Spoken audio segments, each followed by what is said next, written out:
Bonjour à vous. Aujourd'hui, je voulais vous proposer de commencer la lecture de La crise du monde moderne de René Guénon, qui a su anticiper dès 1946, et même bien avant, tout ce qu'on allait subir à notre époque, toute cette crise du monde moderne. Et tout ce qui nous tombe dessus en ce moment, on l'a vu depuis 2 ans, avec la crise Covid, puis maintenant avec la crise ukrainienne, et tout ce qu'on subit en fait depuis plusieurs décennies maintenant. Le chaos à venir euh, de cette société moderne. Ok. Dans son ouvrage La crise du monde moderne, dont je vais rappeler les chapitres, euh, il y a beaucoup d'échos à ce qu'on vit vraiment en ce moment. Ce monde matériel, tous ces délires apportés par cette société moderne et matérialiste. Donc les chapitres, 9 chapitres de son livre La crise du monde moderne sont les suivants. L'âge sombre, on est dedans, on est en plein Kali Yuga. L'opposition de l'Orient et de l'Occident. Alors là, y a pas plus réel que ça. On le voit même en ce moment entre ce que vivent les Européens et ce que vit la Russie, donc cette confrontation à venir. Je parle même pas de la confrontation avec le monde de l'islam ou le monde asiatique, hein. Connaissance et action, chapitre 3. Science sacrée et science profane. Oui, parce qu'il y avait une science sacrée, hein.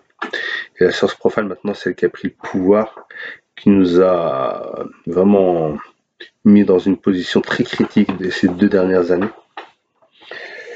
L'individualisme, il est exacerbé. Le chaos social, on y est, on y arrive. Et ça va être de pire en pire. Une civilisation matérielle qui a oublié toute spiritualité, qui ne s'attache que vraiment qu'au matériel, donc ce qui fait qu'on est dans ce chaos où il n'y a plus de principe, où tout est inversé. L'envahissement occidental. J'ai pas besoin de trop m'étendre là-dessus, hein. Ok. Et puis il finit par quelques conclusions, chapitre 9. Donc aujourd'hui, on va juste commencer par l'avant-propos. Ensuite, on lira chapitre par chapitre ce petit ouvrage très précieux. Et puis on essaiera de faire une petite analyse, hein, au fur et à mesure de nos lectures. Ok. Donc avant-propos. Lorsque nous avons, il y a quelques années, écrit Orient et Occident, nous pensions avoir donné, sur les questions qui faisaient l'objet de ce livre, toutes les indications utiles pour le moment, tout au moins. Depuis lors, les événements sont allés en se précipitant avec une vitesse toujours croissante. Et, sans nous faire changer d'ailleurs un seul mot à ce que nous disions, alors, ils rendent opportune certaines précisions complémentaires et nous amènent à développer des points de vue sur lesquels nous n'avions pas cru nécessaire d'insister tout d'abord. Ces précisions s'imposent d'autant plus que nous avons vu s'affirmer de nouveau, en ces derniers temps, et sous une forme assez agressive, quelques-unes des confusions que nous nous sommes déjà attachés précisément à dissiper, tout en nous abstenant soigneusement de nous mêler à aucune polémique. Nous avons jugé bon de remettre les choses au point une fois de plus. Il est, dans cet ordre, des considérations même élémentaires qui semblent tellement étrangères à l'immense majorité de nos contemporains que pour les leur faire comprendre, il ne faut pas se lasser d'y revenir à maintes reprises, en les présentant sous leurs différents aspects et en expliquant plus complètement à mesure que les circonstances le permettent, ce qui peut donner lieu à des difficultés qu'il n'était pas toujours possible de prévoir du premier coup. Le titre même du présent volume demande quelques explications que nous devons fournir avant tout, afin que l'on sache bien comment nous l'entendons et qu'il n'y ait à cet égard aucune équivoque. Que l'on puisse parler d'une crise du monde moderne en prenant ce mot de crise dans son acception la plus ordinaire, c'est une chose que beaucoup ne mettent déjà plus en doute, et à cet égard tout au moins, il s'est produit un changement assez sensible. Sous l'action même des événements, certaines illusions commencent à se dissiper, et nous ne pouvons pour notre part que nous en féliciter, car il y a là, malgré tout, un symptôme assez favorable, l'indice d'une possibilité de redressement de la mentalité contemporaine. Quelque chose qui apparaît comme une faible lueur au milieu du chaos actuel. C'est ainsi que la croyance à un progrès indéfini, qui était tenu naguère encore pour une sorte de dogme intangible et indiscutable, n'est plus aussi généralement admise. Certains entrevoient plus ou moins vaguement, plus ou moins confusément, que la civilisation occidentale, au lieu d'aller toujours en continuant à se développer dans le même sens, pourrait bien arriver un jour à un point d'arrêt, ou même sombrer entièrement dans quelque cataclysme. Peut-être cela ne voit-il pas nettement où est le danger, et les craintes chimériques ou puériles qu'ils manifestent parfois prouvent suffisamment la persistance de bien des erreurs dans leur esprit. Mais enfin, c'est déjà quelque chose qu'ils se rendent compte qu'il y a un danger, même s'ils le sentent plus qu'ils ne le comprennent vraiment, et qu'ils parviennent à concevoir que cette civilisation, dont les modernes sont si infatués, n'occupe pas une place privilégiée dans l'histoire du monde, qu'elle peut avoir le même sort que tant d'autres qui ont déjà disparu à des époques plus ou moins lointaines, et dont certaines n'ont laissé derrière elles que des traces infimes, des vestiges à peine perceptibles ou difficilement reconnaissables. Je fais une petite pause ici euh, pour dire que déjà à cette époque-là, on se rendait compte que cette modernité, ce monde moderne, cette société moderne avait beaucoup de problématiques. On sortait de la Seconde Guerre mondiale, on se rendait déjà compte qu'on ne pouvait pas continuer dans ce sens-là indéfiniment. Et j'ai l'impression que là, à notre époque, en 2022, on a oublié que toute société était faillible. Il y a des sociétés millénaires qui ont disparu du jour au lendemain presque. On va parler de la société égyptienne, de la civilisation égyptienne, la civilisation grecque, la civilisation romaine, qui avait traversé les temps, qui avait duré bien plus longtemps que notre société moderne, et qui se sont évaporées du jour au lendemain. Mais j'ai l'impression que celle qui va s'évaporer le plus rapidement, c'est cette société moderne, qui installe le chaos partout. Cette supériorité occidentale qui va s'imposer partout, mais qui crée des dégâts partout, entre conflits, pollution, pandémie, guerre, tout ça est voué vraiment à l'échec. Donc je reprends ici ma lecture. Donc, si l'on dit que le monde moderne subit une crise, ce que l'on entend par là, le plus habituellement, c'est qu'il est parvenu à un point critique où, en d'autres termes, qu'une transformation plus ou moins profonde est imminente, qu'un changement d'orientation devra inévitablement se produire à brève échéance, de gré ou de force, d'une façon plus ou moins brusque, avec ou sans catastrophe. Cette acception est parfaitement légitime et correspond bien à une partie de ce que nous pensons nous-mêmes. Mais à une partie seulement, car, pour nous, et en nous plaçant à un point de vue plus général, c'est toute l'époque moderne dans son ensemble qui représente pour le monde une période de crise. Il semble d'ailleurs que nous approchions du dénouement. Et c'est ce qui rend plus sensible aujourd'hui l'heure. Peuvent assurément faire songer à la répartition des élus et des damnés en deux groupes immuablement fixés désormais. Même s'il n'y a là qu'une analogie, il faut reconnaître que c'est du moins une analogie valable et bien fondée, en conformité avec la nature même des choses, et ceci appelle encore quelques explications. Je fais encore une petite pause juste pour rappeler que René Guénon avait un langage vraiment châtié, enfin, c'est du haut niveau. Il faut souvent relire plusieurs fois la même phrase pour comprendre ce qu'il veut dire, mais ça montre un peu le niveau de l'homme par rapport à nos écrivains d'aujourd'hui. D'accord? Il fait référence à beaucoup de choses, hein, à savoir qu'il parlait une quatorzaine de langues, hein, dont des langues anciennes, entre le sanskrit, l'hindou, l'hébreu ou l'araméen, et qu'il faisait beaucoup de références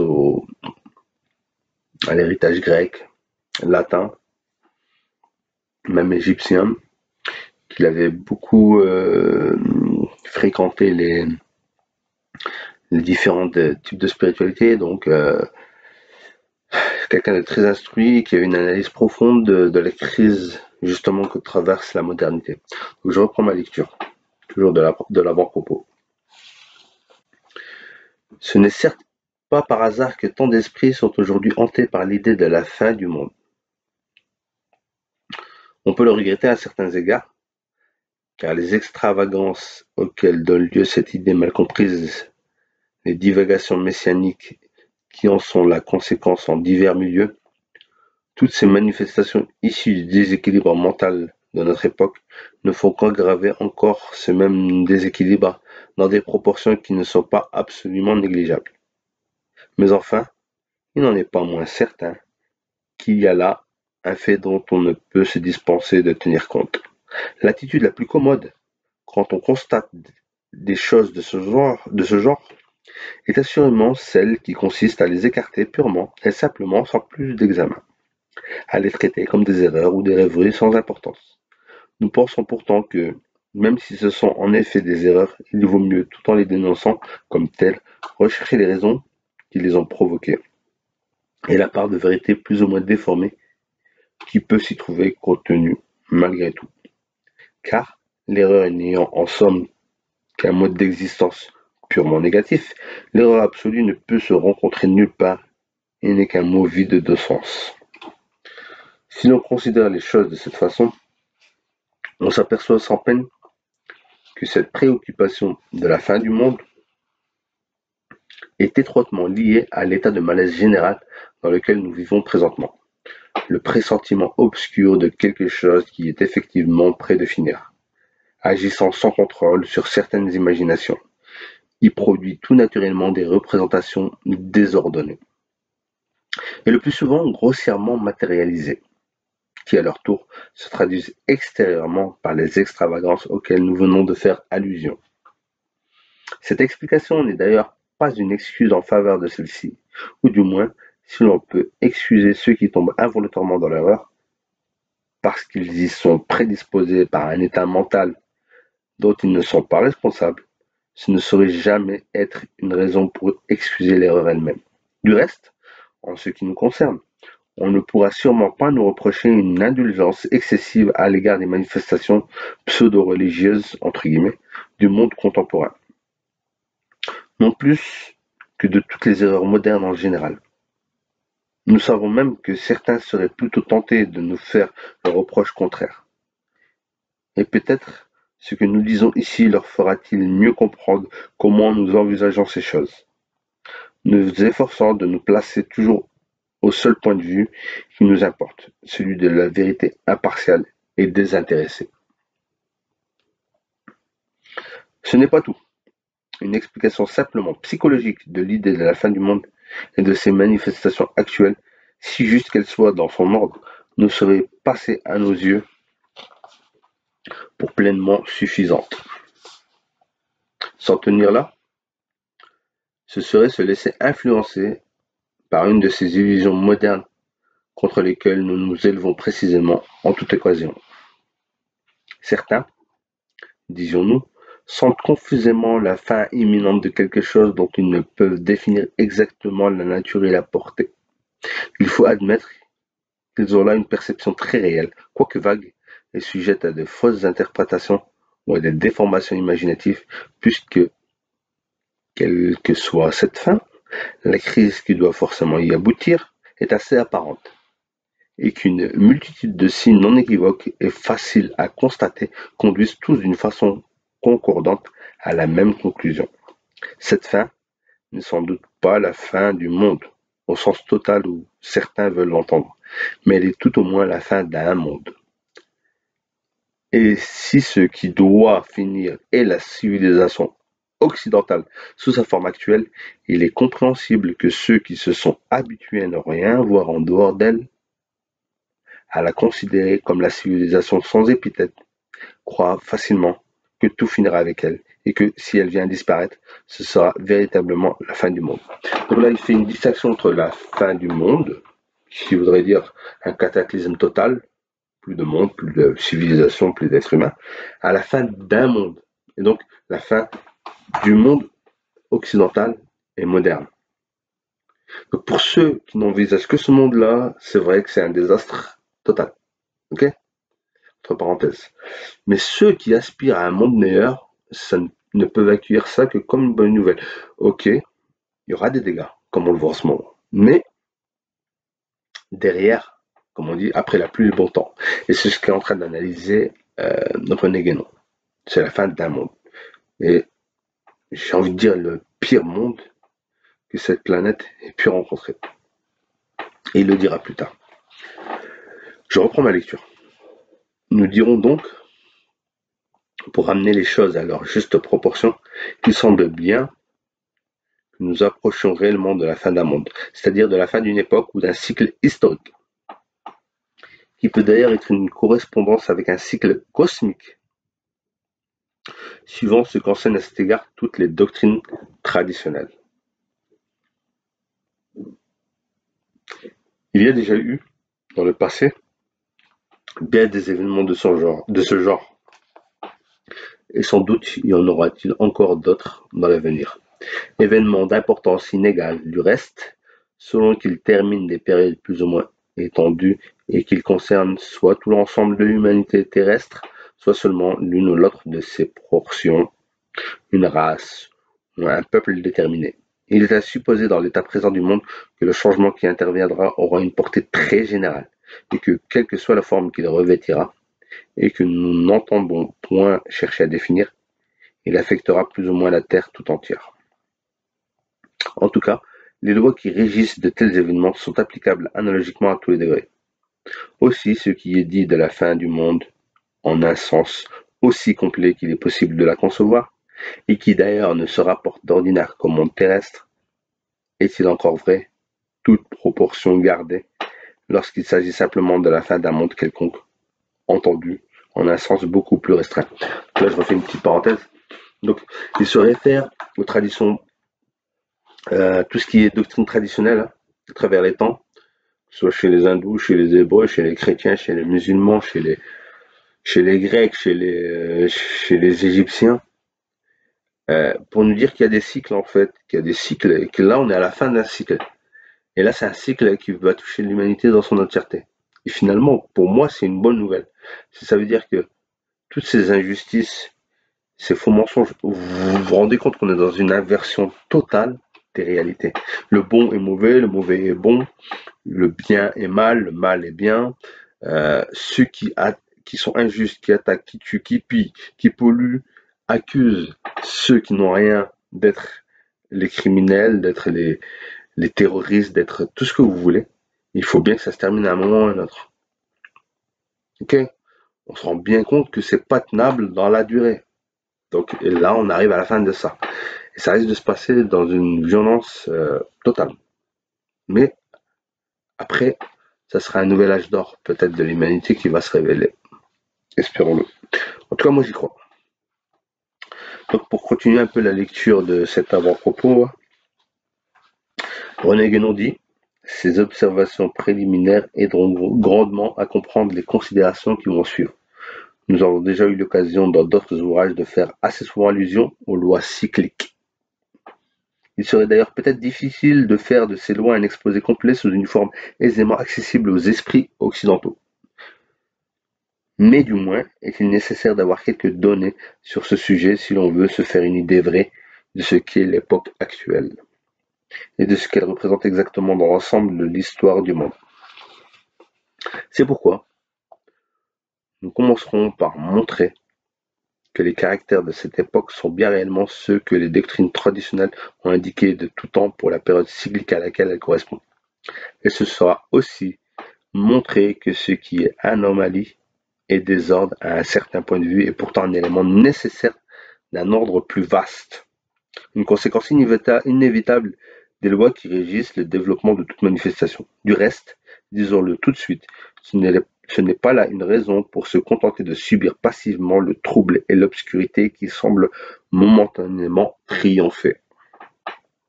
Car, s'il en était ainsi, nous n'aurions qu'à garder le silence.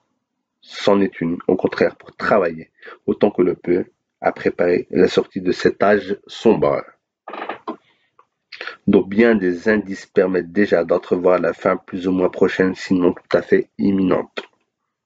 Cela aussi dans l'ordre, car l'équilibre est le résultat de l'action simultanée de deux tendances opposées. Si l'une ou l'autre pouvait entièrement cesser d'agir, l'équilibre ne se retrouverait plus jamais, et le monde même s'évanouirait. Mais cette supposition est irréalisable, car les deux termes d'une opposition n'ont de sens que l'un par l'autre. Et quelles que soient les apparences, on peut être sûr que tous les déséquilibres partiels et transitoires concourent finalement à la réalisation de l'équilibre total. On arrive ici à la fin de l'avant-propos. D'accord? Et là, ce que dit Rémi Guénon, c'est finalement, ça fait partie d'un cycle. Okay, c'est cyclique ce qui se passe. Âge d'or, âge d'argent, âge de bronze, âge de fer. Okay, là, on arrive à un âge de fer. Mais l'un des âges de fer les plus catastrophiques, on va dire, les plus imposants. Okay, et il y a une force entre deux équilibres.